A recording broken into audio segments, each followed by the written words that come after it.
Hello friends, स्वागत है आप सभी का मेरी फिर से एक नई वीडियो में। आज की इस वीडियो में मैं आप सभी को इंडक्शन चूल्हा कैसे चलाते हैं इसको चलाना बताऊंगी। इस वीडियो को देखने के बाद आपके मन में इंडक्शन को लेकर कोई भी डाउट नहीं रहेगा। इंडक्शन चूल्हे को कैसे चलाते हैं, इंडक्शन चूल्हे को चलाते समय हमें कौन कौन सी सावधानियां रखनी है, साथ ही इंडक्शन पर कौन कौन से बर्तन इस्तेमाल किए जा सकते हैं, ये सारी जानकारी आज मैं आपको इस वीडियो में कंप्लीट देने वाली हूँ। तो वीडियो को एंड तक ज़रूर देखें। इंडक्शन से संबंधित अगर आपके मन में कोई डाउट है तो आप इस वीडियो को पूरा ज़रूर देखें, जिससे आपके सारे डाउट क्लियर हो जाएं। तो आइए वीडियो को स्टार्ट करते हैं और जान लेते हैं कि इंडक्शन चूल्हे को हम कैसे इस्तेमाल कर सकते हैं, इसको कैसे चलाते हैं। आप देख सकते हैं मैंने यहाँ पर एक इंडक्शन ले रखा है जो कि टच इंडक्शन है, इसमें बटन नहीं है, ये स्मार्ट टच से काम करता है। आप इसमें देख सकते हैं यहाँ पर नीचे बटन जैसे कुछ निशान दिए गए हैं, हमें इन निशान को टच करना है और हमारा इंडक्शन बहुत ही अच्छी तरीके से आसानी से चलने लगेगा। तो हम अपने स्मार्ट इंडक्शन को कैसे ऑन कर सकते हैं, कैसे ऑफ कर सकते हैं, कैसे इस पर खाना बना सकते हैं, ये सारी चीज़ें आज मैं आपके साथ बहुत ही अच्छी तरीके से शेयर करने वाली हूँ। तो आइए वीडियो को स्टार्ट करते हैं और जान लेते हैं कि इस टच इंडक्शन को हम कैसे इस्तेमाल कर सकते हैं। आप देख सकते हैं यहाँ पर ऑन ऑफ का ऑप्शन दिया गया है, उसके बगल में फंक्शन का ऑप्शन दिया गया है, उसके बाद यहाँ पर अप और डाउन का ऑप्शन दिया गया है। प्लस वाले आइकन पर अप लिखा है और माइनस वाले आइकन पर यहाँ डाउन लिखा हुआ है। साथ में टाइमर और वोल्टेज को मैनेज करने के लिए भी यहाँ पर बटन जैसे दिए गए हैं। तो इसका इस्तेमाल करके हम इस इंडक्शन को आज बहुत ही आसानी से चला सकते हैं। तो सबसे पहले मैं यहाँ पर स्विच बोर्ड से यहाँ पर बटन को ऑन कर लूँगी। उसके बाद अब आप यहाँ पर देख सकते हैं ये हमारा इंडक्शन में बिजली की सप्लाई आने लगी है।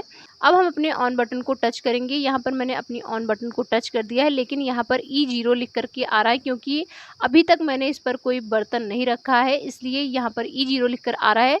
अब जैसे ही मैं इस पर अपना ये सॉस पैन रख रही हूँ तो तुरंत ही ये स्टार्ट हो गया है। यहाँ पर 1300 लिख करके आ रहा है। आप यहाँ पर इसको कम या ज़्यादा कर सकते हैं डाउन और अप बटन की सहायता से। यहाँ पर मैं इसके पावर को डाउन कर रही हूँ। उसके बाद आप देख सकते हैं यहाँ से मैं अपने इस बटन को अप कर रही हूँ। यहाँ पर 1300 फिर से हो गया 1500।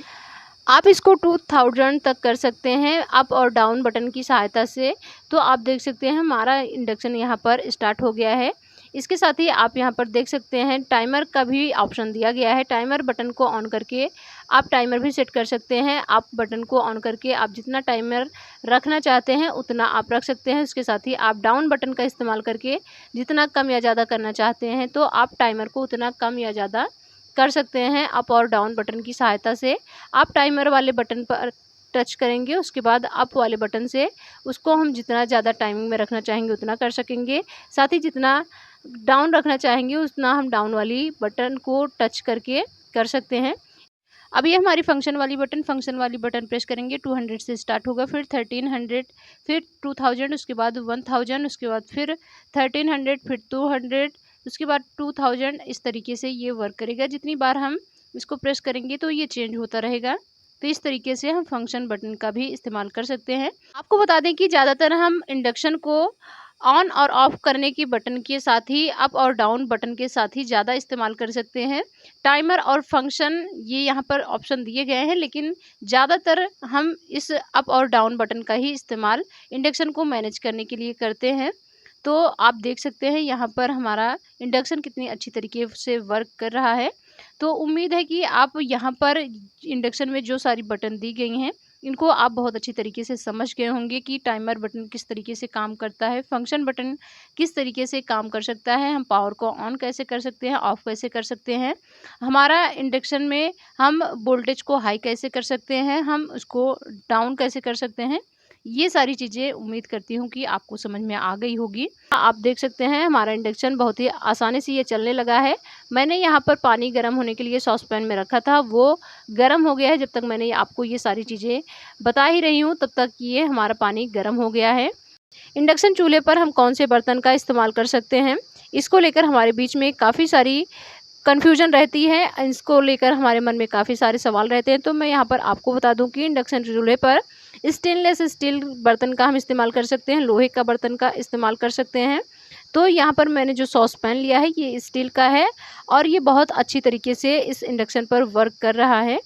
आप देख सकते हैं इस तरीके, ये मैंने यहाँ पर एक कढ़ाई को पलटकर जो रखा है, इस तरीके से मार्केट में इंडक्शन के लिए ख़ास तरीके के बर्तन आते हैं जिनको हम परचेज करके इंडक्शन पर इस्तेमाल कर सकते हैं। तो ये आप कढ़ाई देख सकते हैं, इसके या किनारे-किनारे पर ये गोले जैसा बना हुआ है जो कि लोहे का होता है, जिससे ये हमारी कढ़ाई इंडक्शन पर बहुत ही अच्छी तरीके से वर्क करती है। आप देख सकते हैं मैंने यहाँ पर अपनी कढ़ाई को इंडक्शन पर चढ़ाया है और ये कढ़ाई कितने अच्छे तरीके से इस इंडक्शन पर वर्क कर रही है। इसकी वजह ये है कि हमारी कढ़ाई में जो तले में ये गोला सा लगा हुआ है, ये इंडक्शन के लिए ख़ास तौर पर बनाया जाता है, जिससे ये हमारी कढ़ाई इंडक्शन पर बहुत अच्छी तरीके से वर्क करती है। इसके अलावा आप देख सकते हैं यहाँ पर मैंने जो सॉस पैन लिया था उसकी तली में कोई इस तरीके से निशान नहीं है, उसमें कुछ भी नहीं लगा हुआ है क्योंकि वो हमारा स्टील का है और ये इंडक्शन पर वर्क कर रहा है। तो इसी तरीके से आप लोहे के बर्तन को और स्टील के बर्तन को इस नॉनस्टिक इंडक्शन पर बहुत ही अच्छी तरीके से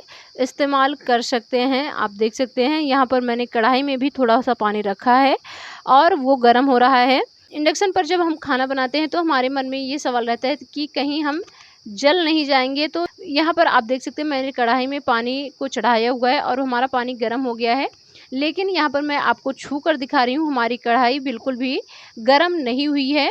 मतलब कि जहाँ तक आपके बर्तन में खाना या पानी रहेगा वहाँ तक ये गर्म होगा, बाकी ऊपर हम हाथ से पकड़ करके इसको उतार सकते हैं, रख सकते हैं, इसमें हमारे हाथ नहीं जलेंगे। यानी कि जहाँ तक उसमें सामान रहेगा वहीं तक उसमें जलन होगी, बाकी ऊपर हम कहीं भी साइड में पकड़ सकते हैं, बर्तन हमारा नहीं जलेगा और इस पर खाना बनाते समय हमारा हाथ भी नहीं जलेगा। और साथ ही आपको बता दें कि क्या जब हम अपने इंडक्शन को इस्तेमाल करते हैं और गलती से हमारा हाथ इंडक्शन पर पड़ जाएगा तो हमारा हाथ क्या जलेगा या नहीं। तो यहाँ पर आपके इस सवाल का मैं आपको एक बहुत ही सीधा और सटीक जवाब दे रही हूँ कि आपका हाथ अगर गलती से पावर ऑन होने के बावजूद भी इंडक्शन पर पड़ जाता है तो आपका हाथ जलेगा नहीं। जहाँ ये एक इस इंडक्शन की खासियत होती है कि अगर हमारा इंडक्शन चालू है और उस पर गलती से हमारा हाथ भी पड़ जाता है तो हमारा हाथ जलेगा नहीं। आप देख सकते हैं यहाँ पर अगर हमारा हाथ गलती से पड़ भी जाता है तो ये वर्क नहीं करेगा, ये जलेगा नहीं। ये इस तरीके से इंडक्शन में आप यहाँ पर देख सकते हैं मैंने यहाँ पर हाथ रखा लेकिन फिर भी हमारा इंडक्शन चालू नहीं हुआ है क्योंकि E0 लिख कर आ रहा है। इस इंडक्शन में जिस तरीके से हीटिंग प्रॉपर्टी है वो उसको नहीं मिल पा रही है, इसीलिए वो हमारा हाथ नहीं जला।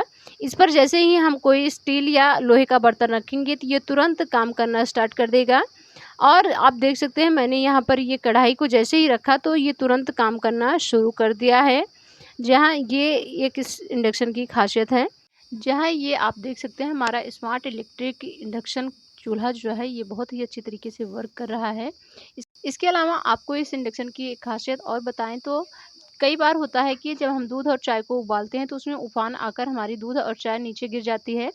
तो इस इंडक्शन पर अगर गलती से ये चीज़ हो जाता है तो ये हमारा इंडक्शन ख़राब नहीं होगा क्योंकि ऊपर इसके ये कांच की प्लेट लगी है, इसको हम अच्छे से साफ़ कर देंगे तो हमारा इंडक्शन फिर से वर्क करने लगेगा। आप कोशिश करें कि ऐसा ना हो, इसके ऊपर दूध या चाय उफान आकर गिरे नहीं, जिससे हमारा इंडक्शन लंबे समय तक बिना किसी रुकावट के वर्क करता रहे। ये थी इंडक्शन से जुड़ी आज की कुछ महत्वपूर्ण टिप्स एंड ट्रिक्स।